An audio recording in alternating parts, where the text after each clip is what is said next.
Hey, what's up you guys? It's your boy here again, and today we'll be at it again with another review, and today we will be talking about Fall Guys. So this game is a platformer battle royale game developed by Metatonics and published by Devolver Digitals. Technically it doesn't really have any plot, so I'm guessing we're just gonna go straight onto the gameplay. So the game goes up to 60 players to compete in matches with a battle royale style gameplay. So you have to represent these jelly bean light figures and move around all three-dimensional playing fields, with additional moves such as jumping, grabbing, or diving to assist gameplay. The aim is to qualify for subsequent rounds by successfully completing each of the randomly selected mini-games. Certain mini-games revolve around running towards the finish line at the end of the map, while others add elements of teamwork. And on every mini-game, obstacles appear around the map for added complexity, and for certain players who are too slow or who fail certain requirements in the mini-game are eliminated.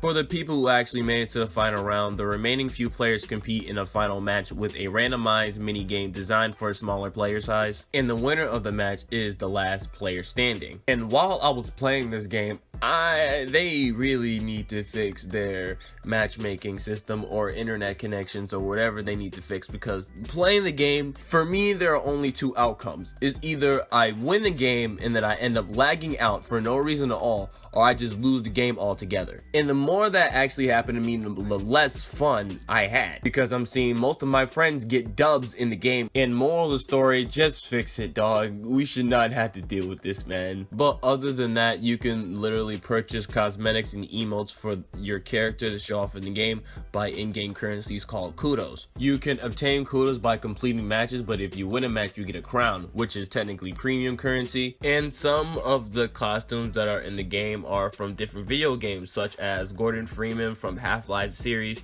and the jacket from the Hotline Miami series, and a lot more. I just appreciate the customization. Most of the jelly bean like figures costumes are just lit. It was just fun, and most of the time it was just funny at times, because some of them were just big gigantic burgers, french fries, pickles. It was just hilarious. I loved it completely. But the last thing I want to say about it, it does support microtransactions. If you purchase additional in-game currency items such as like crowns specifically, you can get most of the costumes by specifically just playing the game, but it is just a fair warning that they do have microtransactions. But other than that, I don't know if it's just me nitpicking or not, but I feel that even though the mini games are like randomly generated, there weren't really much any mini games to actually play. Like, there's not a lot of modes to play, and most of the time that I was playing, it was just the same modes over and over, which felt a little repetitive, so it was just kind of boring in my case. I'm not really sure if it's just me nitpicking, but it can get repetitive. Environmentally, you have to adapt to each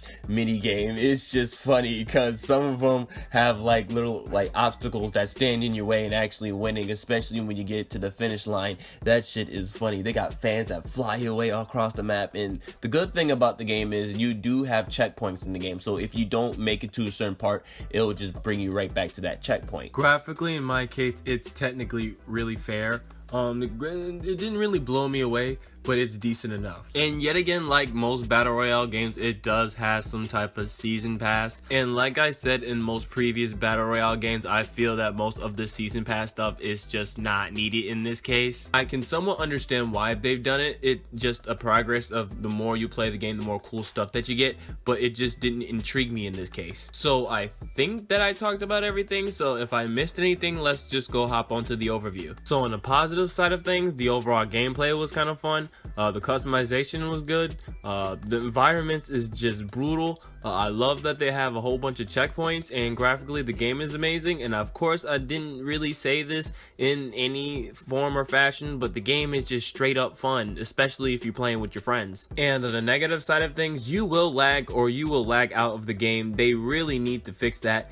It does have microtransactions, the game can be repetitive, and it does have a season pass. So the game came out on August 4th, 2020. The game is exclusively on PS4 and PC, and if you get the game digitally, it should be about $19.99, so it should be around the $20 price range. And if you get the physical copy of the game, it should be around the same price range, maybe even cheaper. It all depends on where you look. So is this game worth it? So I'm sorry to say that you guys probably missed it, because on August the game was literally free on PlayStation Plus, and not even that surprisingly, I had fun playing with my friends whenever me and my boys get on. And despite all the BS that I've encountered while playing this game, but I have to give credit when credit is due. So of that being said, I highly advise you to either A, buy this game, or B, wait until the price drops. I don't know what it is, man. To me, low-key, it's just a really fun game to play, especially when you have someone to actually play it with. But other than that, that's the review.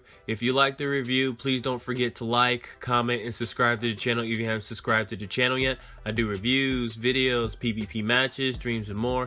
And if you haven't yet, please don't forget to follow me on my Facebook page and my Twitch account, because I stream on those platforms as well. Everything should be in the description box below, and I will catch you guys on the next review.